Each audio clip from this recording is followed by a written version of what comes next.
भविष्यद्वक्ताओं का विषय में पिछली बार हमने हुल्दा नाम की एक स्त्री जो नबिया थी उसके बारे में देखा और स्त्रियों को प्रचार करने के बारे में कलीसिया के लिए क्या निर्देश है उसके बारे में हमने देखा।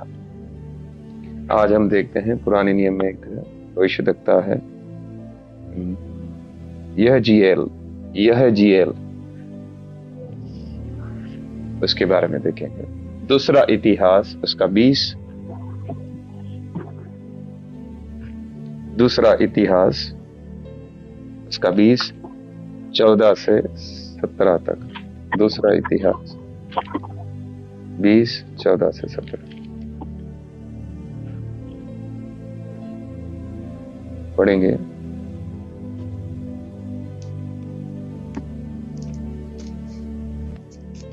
तब आसाफ के वंश में से यहजीएल नामक एक लेवी जो जकरिया का पुत्र और बनाया का पोता और मत्तन्याह के पुत्र येल का परपोता था, उसमें मंडली के बीच यहोवा का आत्मा समाया।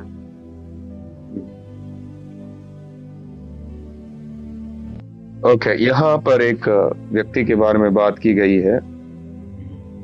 यहजीएल लेवी गोत्र में से है, आसाप के वंश में से है। आसाप एक बहुत ही महत्वपूर्ण व्यक्ति है पुराने नियम में, उसके बारे में हम थोड़ा सा देखेंगे। आसाप नाम का व्यक्ति के बारे में। आसाप कौन था? आसाप ने भजन संहिता भी लिखे थे, तो एक बहुत ही महत्वपूर्ण व्यक्ति है, उसके बारे में हम देखेंगे। पहला इतिहास 16 उसका 5। आसाप के वंश में का ये व्यक्ति है, आसाप के बेटे का बेटे का बेटे का बेटा, ऐसा। आसाप कौन है? पहला इतिहास 16 का 5 है। उनका मुखिया तो आसाफ था और उसके नीचे जकरिया था, फिर येल, समीरामत, योए, यहीएल, मत्तित्याह, अलिया, बनायाह, अबेदेदोम। पहला इतिहास 16 का 5। पहला इतिहास 16 उसका 5। ब्रदर 5 से 1 मिनट।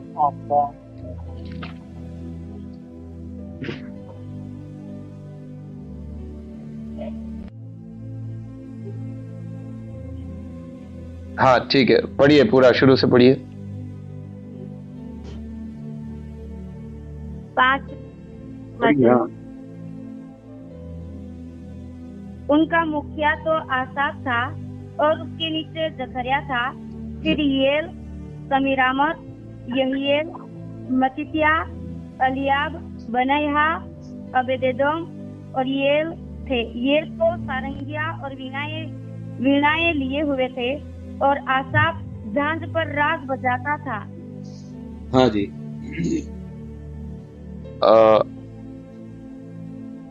दाऊद ने मंदिर के अंदर गवैयों को रखा था परमेश्वर की आराधना करने के लिए, उसमें मुखिया था आसाफ।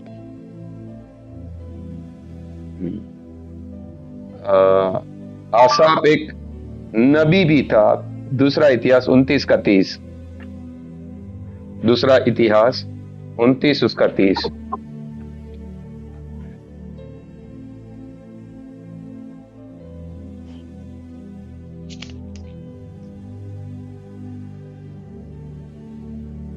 राजा हिजकिय्या और हाकिमों ने लेवियों को आज्ञा दी कि दाऊद और आसाफ दर्शी के भजन गाकर यहोवा की स्तुति करे।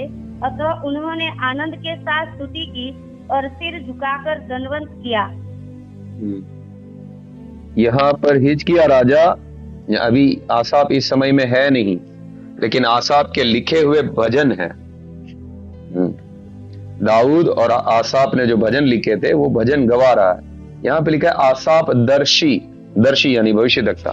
आसाफ एक भविष्यद्वक्ता भी था और उसने बहुत सारे भजन लिखे थे। उसमें से देखिए आप कहीं कहीं पे उसका नाम भी लिखा है। भजन संहिता 50 पढ़िए, 50 का 1 से।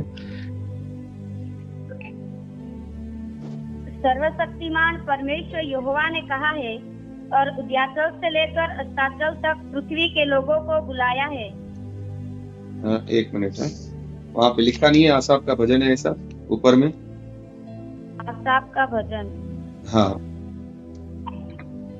ओके। तो भजन संहिता 73 में भी, 74 में भी। ओके, तो ये आसाफ कौन था? महत्वपूर्ण व्यक्ति है जो परमेश्वर के मंदिर में आराधना होती थी, उसमें जितने भी म्यूजिक होते थे, बजाए जाते थे, उसमें ये मुख्य व्यक्ति था। ये नबी भी था और ये भजन भी उसने लिखे हैं। तो बहुत ही अद्भुत व्यक्ति है, दाऊद के समान। हाँ, दाऊद के समान एक व्यक्ति है ये, जो भजन लिखता भी था, भजन गाता भी था, वीणा भी बजाता था और उनका मुखिया था जो आराधना होती थी उसमें। ओके, उसके वंश में से ये व्यक्ति है जिसका नाम है यहजीएल। हाँ, वापस आएंगे हम लोग हमारा मुख्य विषय में। दूसरा इतिहास 20 उसका 14 से, दूसरा इतिहास 20 का 14 से वापस पढ़े। तब आसाफ के वंश में से यहजीएल नामक एक लेवी जो जकरिया का पुत्र और बनाया का पोता और मत्तनिया के पुत्र येल का परपोता था, उसने मंडली के बीच यहोवा का आत्मा समाया। आगे। तब वो कहने लगा, हे सब यहूदियों, हे यरूशलेम के रहने वालों, हे राजा यहोशापात, तुम सब ध्यान दो। यहोवा तुमसे यूं कहता है, तुम इस बड़ी भीड़ से मत डरो और तुम्हारा मन कच्चा ना हो, क्योंकि युद्ध तुम्हारा नहीं परमेश्वर का है। आगे। कल उनका सामना करने को जाना, देखो वे शीश की चढ़ाई पर चढ़े आते हैं और यरूएल नामक जंगल के सामने नाले के सिरे पर तुम्हें मिलेंगे। इस लड़ाई में तुम्हें लड़ना ना होगा। हे यहूदा और हे यरूशलेम में ठहरे रहना और खड़े रहकर यहोवा की ओर से अपना बचाव देखना। मत डरो और तुम्हारा मन कच्चा ना हो। कल उनका सामना करने को चलना और यहोवा तुम्हारे साथ रहेगा। क्या एक बहुत बड़ा छुटकारा के लिए इस व्यक्ति के द्वारा भविष्यवाणी दी गई। परमेश्वर का आत्मा इस व्यक्ति के अंदर समाता है और परमेश्वर का आत्मा इस व्यक्ति के द्वारा लोगों से बात करता है, खास करके यहोशापात राजा से। अब ये कब की घटना है उसको थोड़ा हम देखेंगे और फिर वापस से यहीं पे आएंगे।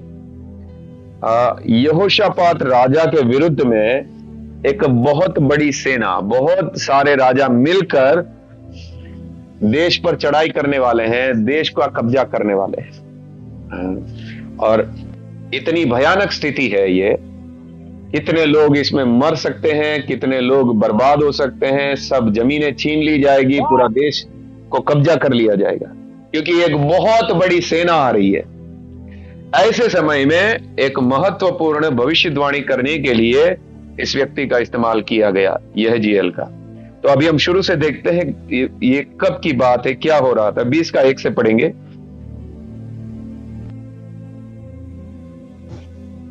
इसके बाद मोआबियों और अमोनियों ने और उनके साथ कई मुनियों ने युद्ध करने के लिए यहोशापात पर चढ़ाई की।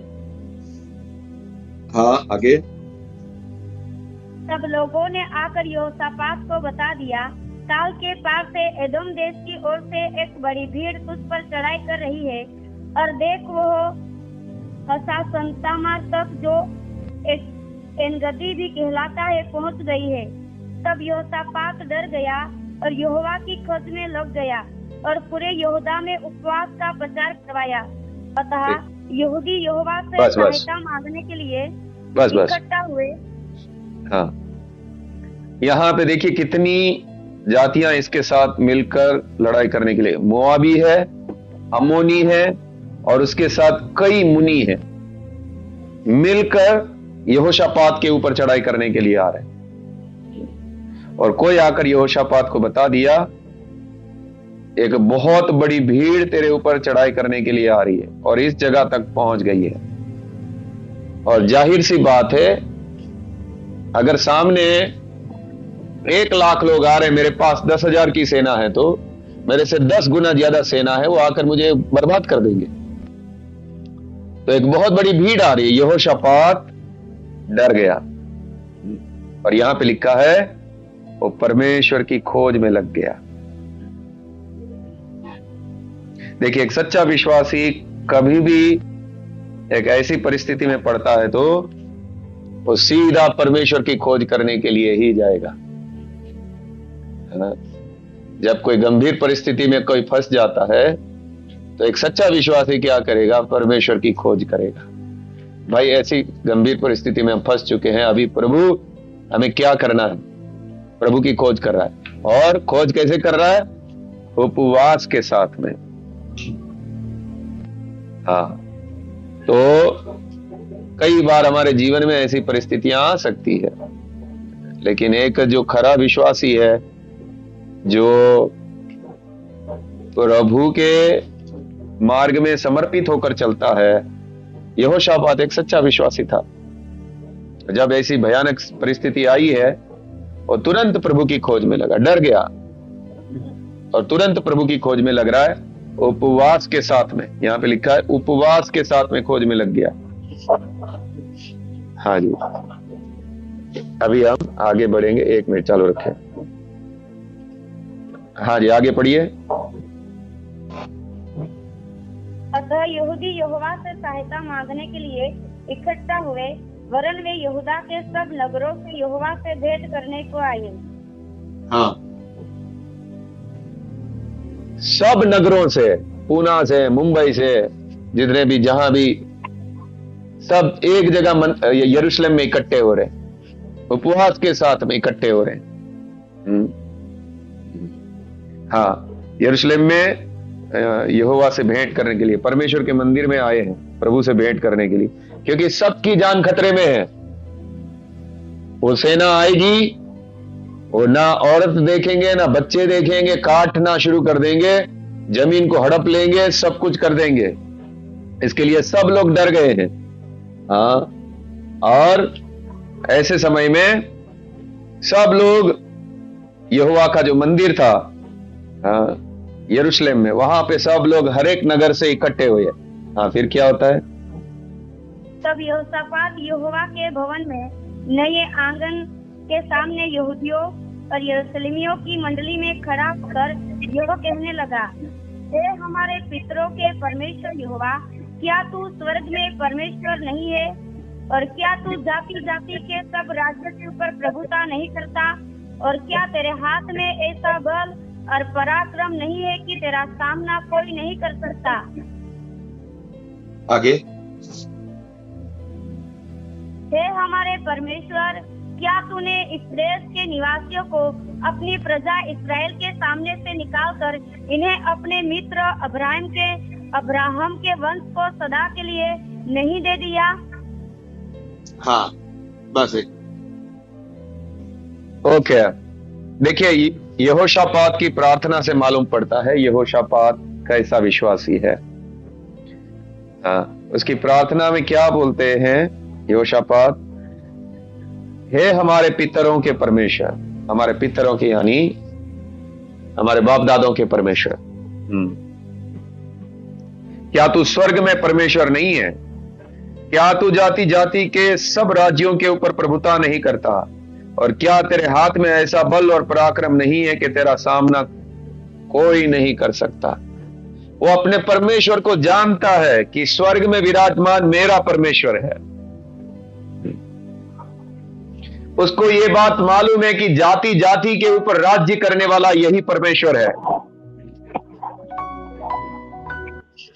और ये जानता है कि वो ऐसा सामर्थी है, उसका सामना कोई नहीं कर सकता। उसको परमेश्वर का ज्ञान है, ये अपने परमेश्वर को जानता है। देखिए, बाइबल में एक आयत है, दानियल की किताब, उसका 11, उसका 32 पढ़ेंगे।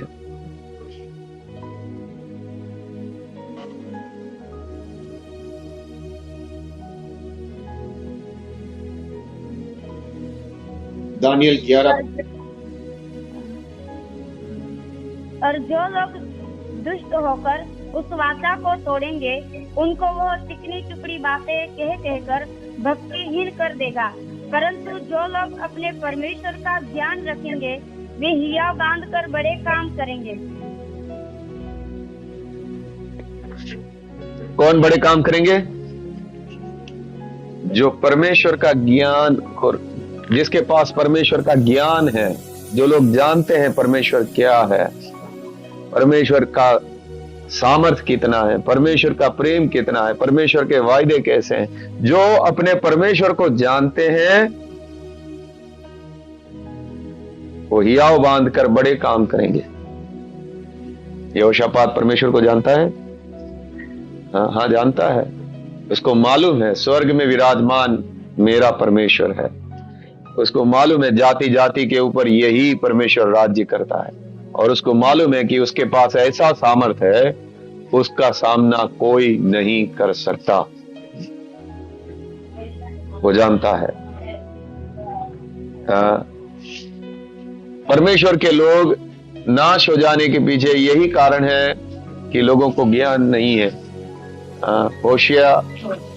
होशे की किताब उसका 4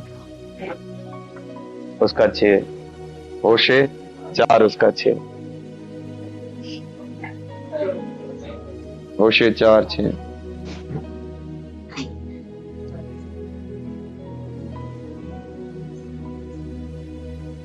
मेरे ज्ञान के न होने से मेरी प्रजा नष्ट हो गई।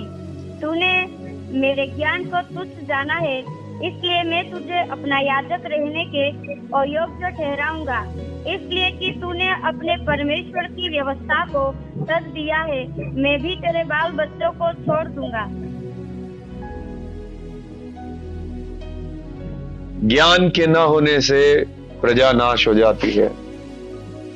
परमेश्वर का ज्ञान ना होने से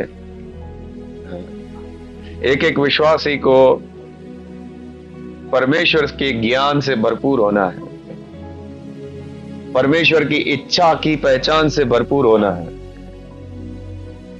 हर परिस्थिति में प्रभु की इच्छा क्या है, प्रभु अपने बच्चों को कैसे संभालता है। जब आपको ज्ञान है तो आप नाश नहीं होंगे। जब आपके पास ज्ञान है तो आपको मालूम है किस परिस्थिति में क्या करना है, और परमेश्वर आपको संभालेगा। यहोशापात को मालूम है इस परिस्थिति में मुझे क्या करना चाहिए। एकदम करेक्ट तरीका उसने इस्तेमाल किया। यहां पर यहोशापात बिल्कुल एक कदम जैसा उसको उठाना चाहिए वैसा ही उठा रहा है। यहां पे यहोशापात बिल्कुल एक भी बात में, वो डर गया तो कोई भी डरेगा। जाहिर सी बात है, इतनी बड़ी भीड़ आ रही है तो कोई भी डर जाएगा, और बिना परमेश्वर की सहायता से नहीं लड़ पाएंगे, इसलिए वो डर गया। और अब वो एक सही कदम उठा रहा है, परमेश्वर की खोज में लग रहा है। उपवास के साथ सब नगरों में बुलवा दिया कि ऐसा ऐसा भाई हमारे ऊपर खतरा आ चुका है, सब लोग उपवास करें और सब लोग परमेश्वर के भवन में इकट्ठा हो, ताकि हम सब उपवास करके परमेश्वर की खोज करें कि हमारे बाल बच्चों की जान न जाए। और सब लोग गंभीरता से यरूशलेम में इकट्ठा हुए। सब लोग उपवास सहित परमेश्वर की खोज कर रहे हैं, और उसकी प्रार्थना क्या है? हे प्रभु तू स्वर्ग में विराजमान है, हे प्रभु तू सब जातियों पर राज्य करता है, हे प्रभु तेरे पास ऐसी सामर्थ्य है तेरा सामना कोई नहीं कर सकता। किसी के मोबाइल में आवाज हो रहा है। एक और बात वो बोलता है, 7वीं आयत पढ़िए, देखिए उसकी प्रार्थना कितना। हम प्रार्थना में कुछ भी बकबक नहीं करना चाहिए। देखिए क्या प्रार्थना है उसका, एक एक बात देखिए वो कितना समझ के साथ प्रार्थना कर रहा है। पढ़िएगा। हे हमारे परमेश्वर, क्या तूने इस देश के निवासियों को अपनी प्रजा इस्राएल के सामने से निकालकर इन्हें अपने मित्र अब्राहम के वंश को सदा के लिए नहीं दे दिया? हाँ, तूने कनानी लोगों को, हे परमेश्वर तूने कनानी लोगों को निकालकर तूने अब्राहम के साथ वायदा किया है कि सदा के लिए यह भूमि मैं तेरे वंश को दूंगा। परमेश्वर को वायदा याद दिला रहा है। ये जमीन तूने हमें दी है, तूने पापी लोगों को, पापी कनानियों को निकाला, तूने ये जमीन हमको देने का वायदा किया, ये वायदा तूने अब्राहम को दिया। हाँ, फिर आगे क्या होता है? वे इसमें बस गए और इसने तेरे नाम का एक पवित्र स्थान बनाकर कहा, आगे। यदि तलवार या मरी अथवा अकाल या और कोई विपत्ति हम पर पड़े तो भी हम इसी भवन के सामने और तेरे सामने, तेरा नाम तो इस भवन में बसा है, खड़े होकर अपने क्लेश के कारण तेरी दुआई देंगे और तू सुनकर बचाएगा। हाँ, ओके। दूसरी एक बात देखिए कितनी अद्भुत रीति से बात कर रहा है। अब्राहम को जो वायदा दिया था वो प्रभु के सामने रख रहा है और उसके बाद वो बोल रहे हैं तूने प्रभु एक पवित्र स्थान दिया हमें और तूने कहा है कि जब कभी कोई विपत्ति है, तलवार यानी कि तुमको, तुम्हारे दुश्मन तुमको तलवार से चढ़ाई करें, या कोई मरी का कहने का मतलब महारोग, जैसे कोरोना जैसा कोई महामारी, हाँ, या अकाल या कोई विपत्ति तुम पर पड़े और कोई भी इस भवन की ओर देखकर प्रार्थना करे, तो तूने कहा है प्रभु इन तकलीफों के कारण जो दुहाई देंगे तो तू सुनकर उनको बचाएगा। ये कब वायदा किया था? सुलेमान के समय। सुलेमान ने जब ही ये मंदिर को समर्पित किया था, उस समय ये वायदा दिया गया था कि कोई भी व्यक्ति इस मंदिर की तरफ देखकर प्रार्थना करेगा तो परमेश्वर प्रार्थना सुनेगा। वो वापस वो वायदा भी याद दिला रहा है। हाँ, फिर और अब अमोनी और मोआबी और सेर के पहाड़ी देश के लोग जिन पर तूने इस्राएल को मिस्र देश से आते समय चढ़ाई करने न दिया और वे उनकी ओर से मुड़ गए और उनका विनाश न किया। आगे। देख वही लोग तेरे दिए हुए अधिकार के इस देश में से जिसका अधिकार तूने हमें दिया है, हम निकाल कर कैसा बदला हमें दे रहे हैं। आगे। हे हमारे परमेश्वर, क्या तू उनका न्याय न करेगा? यह जो बड़ी भीड़ हम पर चढ़ाई कर रही है, उसके सामने हमारा तो बस नहीं चलता और हमें कुछ सूझता नहीं कि क्या करना चाहिए, परंतु हमारी आंखें तेरी ओर लगी है। हाँ जी। ओके। हे प्रभु, क्या तू हमारा न्याय नहीं करेगा? क्या तू उनका न्याय ना करेगा? मिस्र से आते समय में इन लोग चढ़ाई करना चाहते थे, लेकिन परमेश्वर ने उनको चढ़ाई करने नहीं दिया। यहोशापात बोल रहा है, देखो प्रभु, यही लोग चढ़ाई करने के लिए आ रहे हैं, क्या तू उनका न्याय ना करेगा? ओके।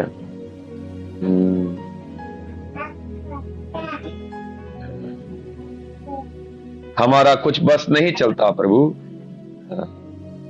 हमें कुछ सूझता नहीं है प्रभु, हमारी आंखें तेरी ओर लगी है। मतलब अब हमसे कुछ होने वाला नहीं है, अब हम तेरी ओर देखते हैं, तुझे ही इसमें हल निकालना है, करना क्या है। उसने सारा कुछ बता दिया, प्रभु के सामने रखा। हाँ, कौन सी बात रखी? तू स्वर्ग का परमेश्वर, तेरा कोई सामना नहीं कर सकता, तू सब जातियों पर राज्य करने वाला। तूने प्रभु हमारे पितरों को, हमारे बाप दादाओं को तूने ये जमीन देने का वायदा किया है कि सदा के लिए तुम लोग इधर रहोगे, तूने वायदा किया है प्रभु। और सुलेमान के समय में प्रभु इस पवित्र स्थान के लिए तूने वायदा किया है कि तकलीफ के समय में अगर हम दुहाई देंगे तो तू सुनेगा। और अब प्रभु ये लोग आकर हमें तकलीफ देना चाहता है, तू क्या उनका न्याय ना करेगा? ओके। देखिए, इस तरह की प्रार्थनाएं अगर धर्मी लोग करें तो परमेश्वर जरूर उनकी प्रार्थना सुनता है, जरूर परमेश्वर। देखिए लूका 18 का 7 और 8, लूका 18 7 और 8।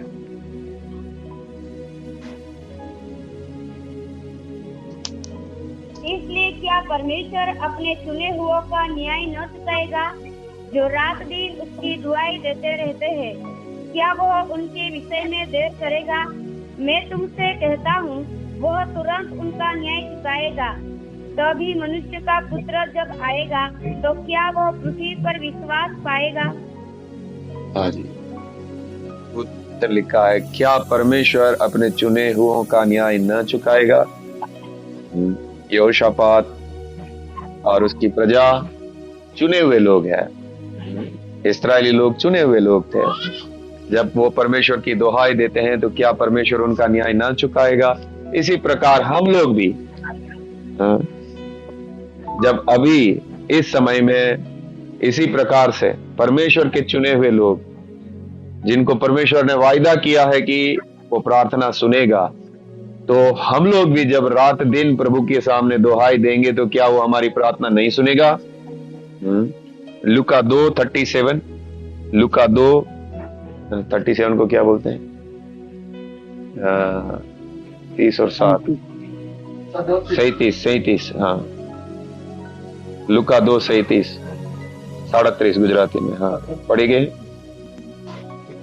वह 84 वर्ष से विधवा थी और मंदिर को नहीं छोड़ती थी, पर उपवास और प्रार्थना कर करके रात दिन उपासना किया करती थी। हन्ना के बारे में परमेश्वर को चाहिए ऐसा रात दिन दुहाई दे, रात दिन। भजन संहिता 88 उसका 1, 88, हिंदी में क्या बोलते हैं? 88 का 1। हे मेरे उद्धारकर्ता परमेश्वर यहोवा, मैं दिन को और रात को तेरे आगे चिल्लाता आया हूँ। हाँ जी, ऐसे प्रार्थना करने वाले अद्भुत है। पहला थिस्सलुनीकियों 3 का 10, पहला थिस्सलुनीकियों 3 उसका 10। हम रात दिन बहुत ही प्रार्थना करते रहते हैं कि तुम्हारा मुंह देखे और तुम्हारे विश्वास की घटी पूरी करे। पौलुस थिस्सलुनीकियों की कलीसिया के लिए रात दिन दुहाई दे रहा है कि जाऊं प्रभु, मैं वहां हमारे लिए वहां जाने के लिए रास्ता खुले और हम इस कलीसिया को मजबूत कर सकें। पहला तीमुथियुस 5 का 5। जो सचमुच विधवा है और उसका कोई नहीं, वह परमेश्वर पर आशा रखती है और रात दिन विनती और प्रार्थना में ललीन रहती है। हाँ जी, ऐसा प्रार्थना चाहिए कलीसिया को। ऐसा ये है सच्चे प्रार्थना करने वाले लोग, सच्चे प्रार्थना योद्धा लोग। दूसरा तीमुथियुस 1 का 3। जैसे मैंने मकदुनिया को जाते समय तुझे समझाया था कि इफिसुस में रहकर कुछ लोगों को आज्ञा दे कि अन्य प्रकार की शिक्षा न दे। दूसरा तीमुथियुस 1 का 3। जिस परमेश्वर की सेवा में अपने बाप दादों की रीति पर शुद्ध विवेक से करता हूँ, उसका धन्यवाद हो कि मैं अपनी प्रार्थनाओं में तुझे लगातार स्मरण करता हूँ। प्रकाशित वाक्य 7 उसका 15। इस कारण वे परमेश्वर के सिंहासन के सामने हैं और उसके मंदिर में दिन रात उसकी सेवा करते हैं, और जो सिंहासन पर बैठा है वो उनके ऊपर अपना तंबू तानेगा। हाँ जी, दिन रात परमेश्वर की सेवा करते हैं। एक ऐसा प्रार्थना करने वाले लोग अभी खड़े हो। मुझे इतना तो नहीं मालूम, लेकिन भक्त सिंह करके एक प्रभु के सेवक थे, उनके प्रार्थना जीवन बहुत अच्छा था, मैंने सुना है। भक्त सिंह करके पंजाबी एक व्यक्ति थे, बहुत सारी कलीसियाएं उसने स्थापित की है। एक अच्छा सेवक भक्त सिंह। हेब्रोन जो हम लोग गीत गाते हैं ना, वो जो अभी आराधना में जो गीत गाते हैं, उन्हीं की कलीसिया कही है। आत्मिक गीत जो है भक्त सिंह करके, उनका प्रार्थना जीवन ऐसा बोला जाता है कि बहुत अद्भुत था। दिन रात प्रार्थना में वो लगे रहते थे। फिर एक पंजाब में एक अमेरिका के शायद एक प्रभु के सेवक आए थे, जॉन हाइड करके। उसका प्रार्थना जीवन भी बहुत ज्यादा अद्भुत है। उसको बोला ही जाता था प्रार्थना करने वाला हाइड, प्रेइंग हाइड। बहुत प्रार्थना करते थे वो। तो परमेश्वर की इच्छा के अनुसार दिन रात दुहाई देने वाला, ये परमेश्वर को वचन याद दिला दिला के प्रार्थना कर रहा। हम भी इस प्रकार से अगर रात दिन दुहाई दें परमेश्वर को, हे प्रभु तेरा वचन कहता है तूने इस जगत से प्रेम रखा है प्रभु, तूने प्रभु इस पुना से प्रेम रखा है प्रभु, तूने अपना पुत्र दिया है प्रभु। लोग जानते नहीं प्रभु, तेरे पुत्र को जो विश्वास करेंगे वो नष्ट नहीं होंगे, तेरा वायदा है प्रभु। लेकिन ये लोग तेरे पुत्र को जानते नहीं प्रभु। द्वार खोल, परमेश्वर के वचन को लेकर, परमेश्वर की वायदों को लेकर प्रार्थनाएं कर रहा है, ये यहोशापात के जैसा। और बिना इस प्रकार की प्रार्थना के कुछ होने वाला नहीं है। इस तरह से रात दिन जो दुहाई देते हैं प्रभु के सामने, तभी प्रभु का कार्य। ये व्यक्ति का नाम जो अभी मैंने लिया, हेब्रोन कलीसिया के भक्त सिंह, कितनी कलीसियाएं स्थापित की है उसने भारत में, हर जगह उनकी कलीसियाएं हैं। बहुत ही शांत तरीके से अद्भुत कार्य किया है उसने। हेब्रोन कलीसिया अहमदाबाद में और मुंबई में, पूना में, यहाँ पे भी है उनकी कलीसिया। तो बहुत शांत तरीके से उन्होंने बहुत कार्य किया है, प्रार्थना का जीवन उनका। तो रात दिन वहां लिखा है अभी लुका में, क्या परमेश्वर अपने चुने हुओं का न्याय न चुकाएगा जो रात दिन उसकी दुहाई देते रहते हैं? क्या वह उनके विषय में देर करेगा? लेकिन हम लोगों को तो शारीरिक इच्छाओं से निकलना नहीं है। हम लोगों को तो अपने स्वार्थ से, अपने सांसारिक जीवन से निकलना नहीं है। हमको अपने सुख छोड़ने नहीं है। हमको तो उपवास करना नहीं है।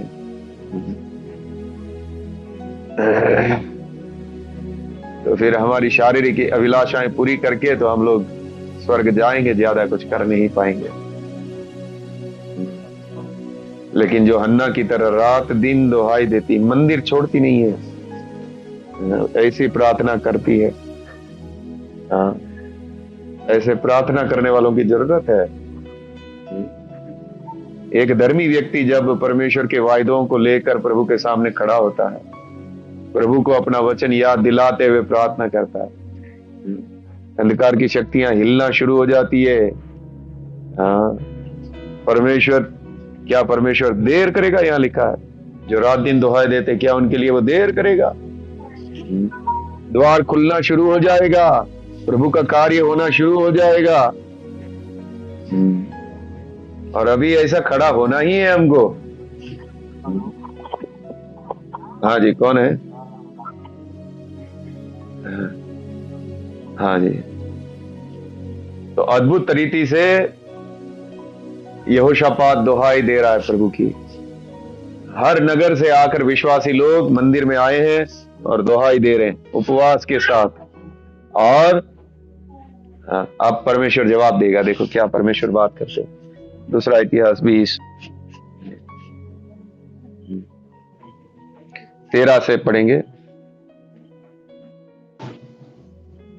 सब यहूदी अपने अपने बाल बच्चों, स्त्रियों और पुत्रों समेत यहोवा के सम्मुख खड़े रहे। हाँ, सब अपने बाल बच्चे, अपनी पत्नियां, अपने बेटे, सब लेकर, एक बहुत बड़ी भीड़ लगी होगी विश्वासियों की, सब खड़े हैं और यहोशापात प्रार्थना कर रहा है। सब उपवास के साथ खड़े हैं और उस समय में तुरंत परमेश्वर जवाब देता है। देखो कैसे जवाब देता है, आगे पढ़े। तब आसाफ के वंश में से यहूदेल नामक एक लेवी, जो जकरिया का पुत्र और बनाया का पोता और मतनिया के पुत्र येल का परपोता था, उसमें मंडली के बीच यहोवा का आत्मा समाया।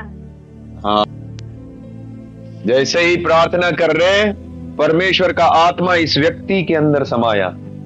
परमेश्वर ने देखा योग्य बर्तन कौन है जिसके द्वारा मैं बातें करूं, और ये बहुत अच्छा विश्वासी होगा, बहुत समर्पित व्यक्ति होगा, दिन रात प्रभु की दुहाई देने वाला व्यक्ति होगा। ये लेवी है, हाँ, याजक के वंश का है।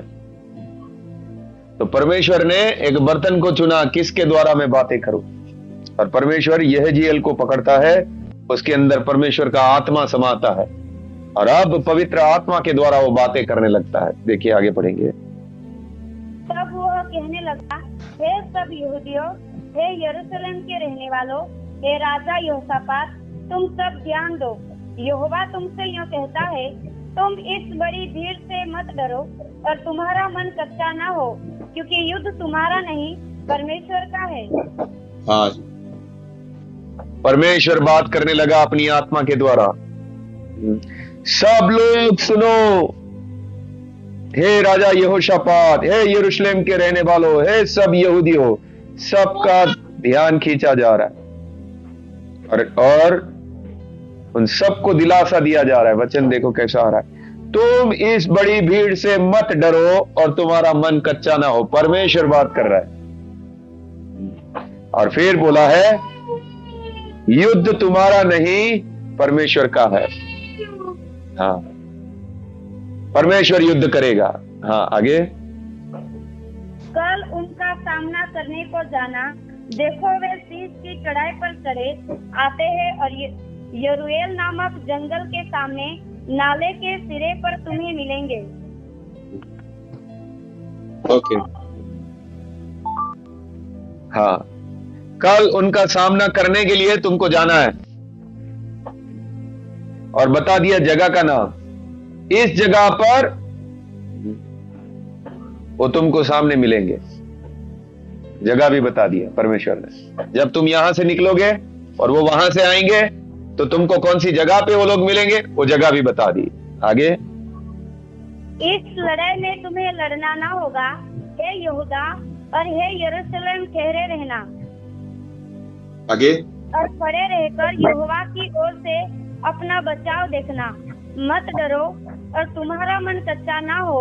कल उनका सामना करने को चलना और यहोवा तुम्हारे साथ रहेगा। देखिए अद्भुत वचन, परमेश्वर बोल रहे हैं कल तुम्हें उनका सामना करने के लिए जाना है। कौन सी जगह पर आएंगे वो भी बता दिया, और यहां पर 17वीं आयत में लिखा है, इस लड़ाई में तुम्हें लड़ना ना होगा। हथियार लेकर नहीं जाना है। कैसे जाना है नहीं बताया, लेकिन लड़ने नहीं जाना है। जाना है, लड़ने नहीं जाना है। सामने कैसे आ रहे लोग, भाला तलवार वगैरह लेकर आ रहे हैं, लेकिन तुमको हथियार लेकर नहीं जाना है। तुम्हें लड़ना नहीं पड़ेगा। कितना विश्वास चाहिए इसी के लिए, बात के लिए। वो क्रूर लोग आ रहे हैं मारने के लिए, परमेश्वर बोल रहे हैं तुमको जाना है लेकिन तुम्हें लड़ना नहीं है। हाँ, और प्रभु बोल रहे हैं तुम खड़े रहकर यहोवा की ओर से अपना बचाव देखना। देखना परमेश्वर कैसे लड़ेगा, तुम बस खड़े रहकर देखना। तुम हथियार लेकर नहीं जाना, लेकिन यहोशापात का कमाल देखो। यहां ऐसे नहीं बोला है कि कैसे जाना है, लेकिन यहोशापात देखो आगे क्या करते। आगे।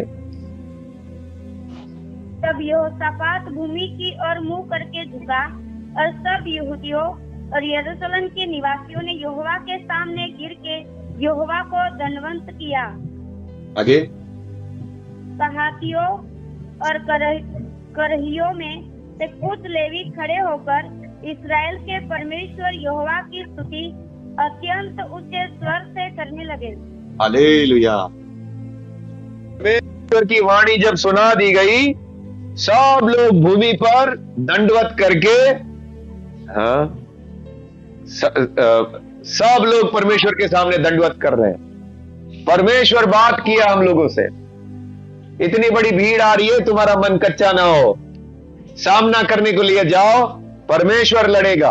तुमको लड़ाई नहीं करना है, तुमको जाना है। और इतना ऊंचे स्वर से जो लोग आराधना करने वाले थे, वो तो अभी मैं आ रहा था ना, तो किसी मंदिर में वो बजा रहे थे बहुत जोर जोर से। तो मैं बोला प्रभु के लिए ऐसा बजाना चाहिए। वो इतना अच्छा से बजा रहे थे अपने देवता के लिए।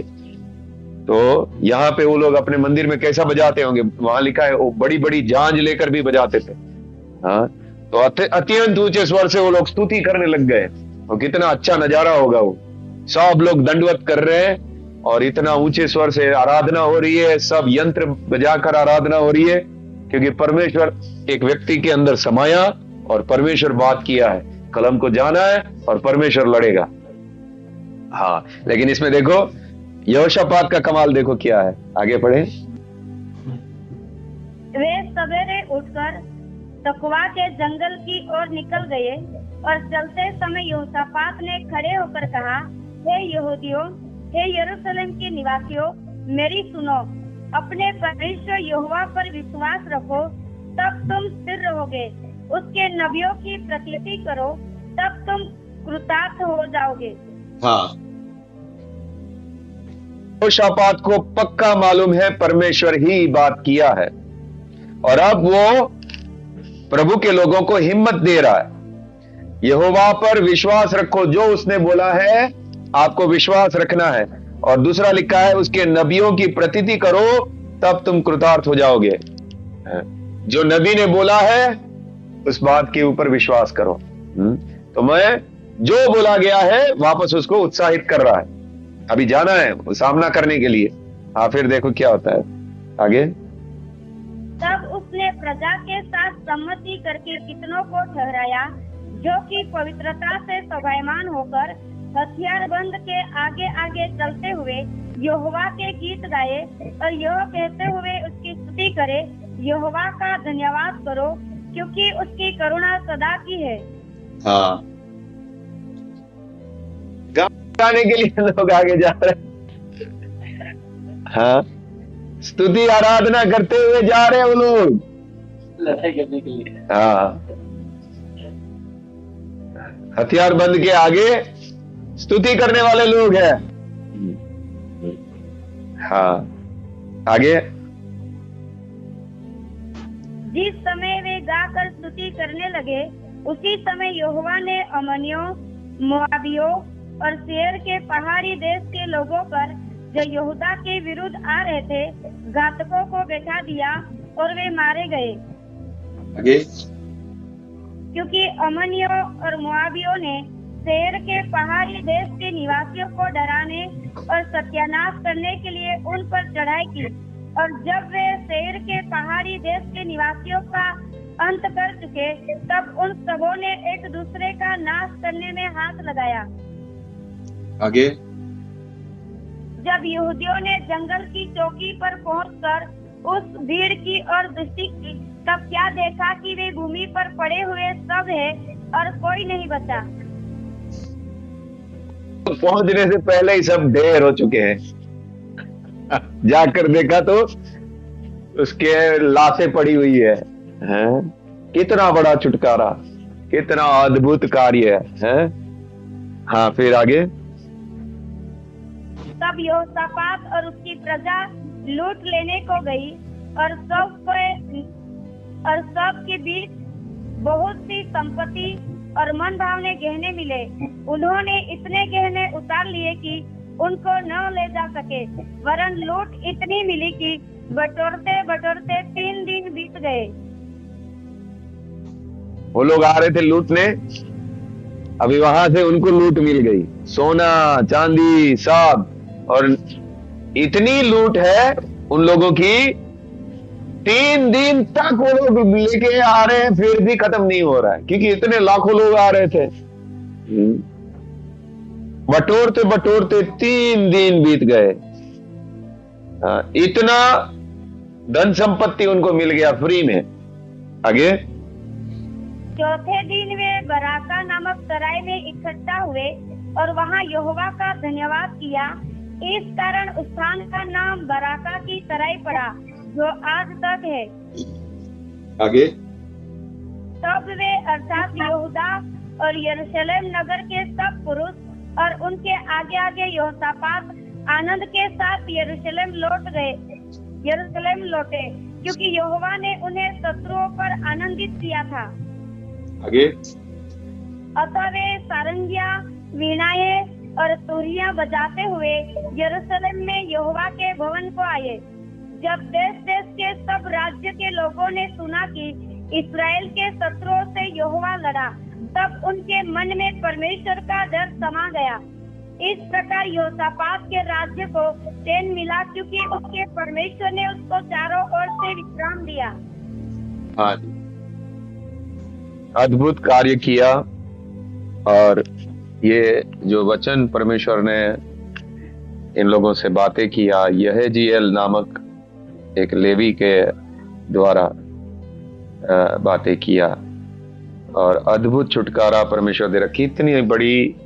कितना बड़ा कार्य हुआ होगा और कितना इसकी कीर्ति फैल गई होगी। ये सब जो हुआ था उसकी चर्चा कितनी बड़ी फैल गई होगी। सब डर गए, परमेश्वर लड़ता है भाई उसका, इतनी बड़ी सेना, कोई हिसाब के बाहर लोग आ रहे हैं, और इस प्रकार से परमेश्वर बचाना।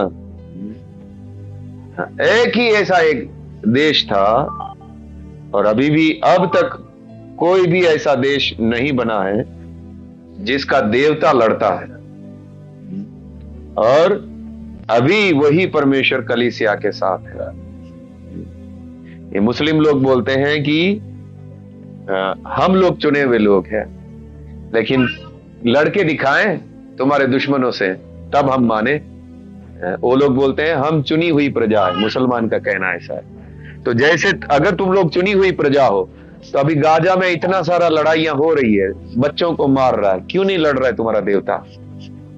अगर तुम बोलते हो कि तुम्हारा परमेश्वर यहोवा ही तुम्हारा परमेश्वर है, तो लड़के दिखाएं, बचा के दिखाएं, पूरी दुनिया के सामने साबित करे, जैसे यहोशापात के समय में साबित किया।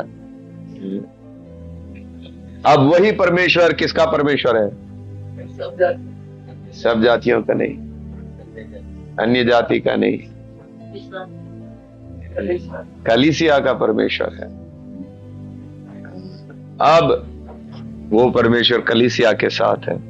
लेकिन अगर हर बार ऐसे बचाता तो कलीसिया भी शेरनी बन जाती।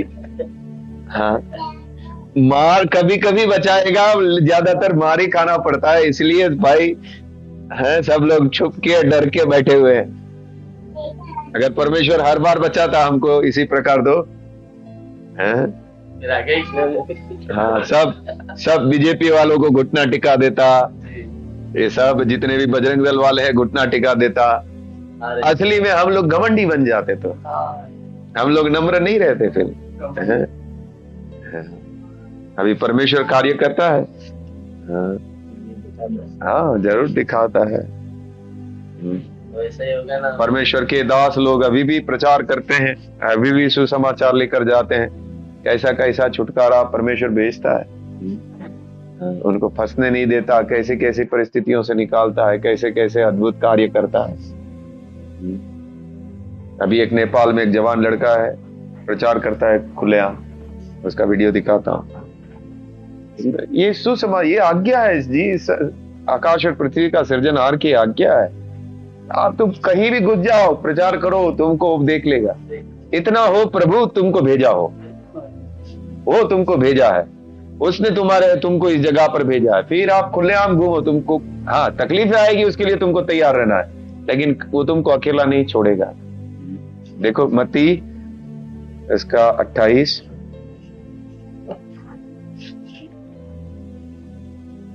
मत्ती की किताब उसका 28,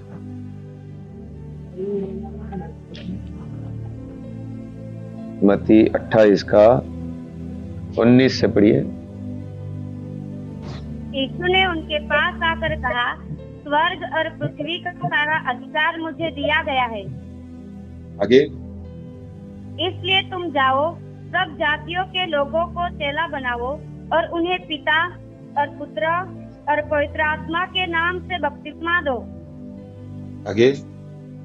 और उन्हें सब बातें जो मैंने तुम्हें आज्ञा दी है मानना सिखाओ, और देखो मैं जगत के अंत तक सदा तुम्हारे संग हूँ।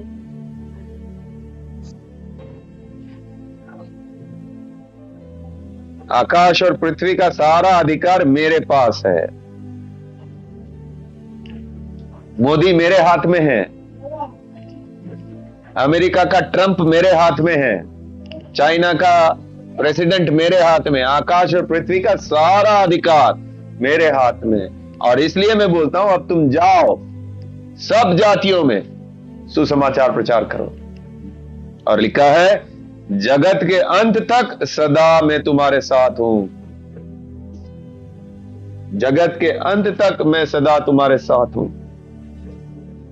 मैं तुमको नहीं छोड़ूंगा। आप देखिए पौलुस को, ऐसी ऐसी जगह पे वो कुरिन्थ नाम की जगह में परमेश्वर ने बोला, प्रभु यीशु मसीह ने बोला, प्रचार करता रहे, इधर मेरे बहुत सारे लोग हैं, तेरा कोई बाल भी बाका नहीं करेगा, तू बस करता रहे। और वो लड़ता रहा वहां पे।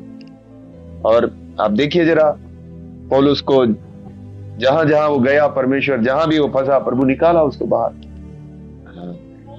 नहीं तो आप जरा सोच लीजिए, इतना भयानक जगह में अगर परमेश्वर हमारे साथ ना हो मुस्लिम की तरह, तो क्या ये सुसमाचार का कार्य हो सकता है? इम्पॉसिबल है, हो ही नहीं सकता। लेकिन अभी जो पराक्रम के काम एक मनुष्य कर सकता है परमेश्वर के राज्य के लिए, वो है उसका वचन लेकर जाना अंधकार भरी जगहों में। और फिर सामने कितनी भी सेना आने दो, और फिर देखो जैसा यहोशापात और उन लोगों को छुड़ाया, परमेश्वर अपने सुसमाचार के लिए, अपने राज्य के लिए ऐसे ही कार्य करेगा। अभी देखते हैं, एक बहुत बड़ा बवंडर भेजेगा परमेश्वर। कब आने वाला है मुझे नहीं मालूम, लेकिन बवंडर आ रहा है इस भारत देश में। हाँ ठीक है। यह जीएल नाम के एक व्यक्ति के द्वारा परमेश्वर बात करता है। परमेश्वर एक सही बर्तन ढूंढता है जिसके द्वारा वो लोगों से बात कर सके, और हम भी वो बर्तन होने चाहिए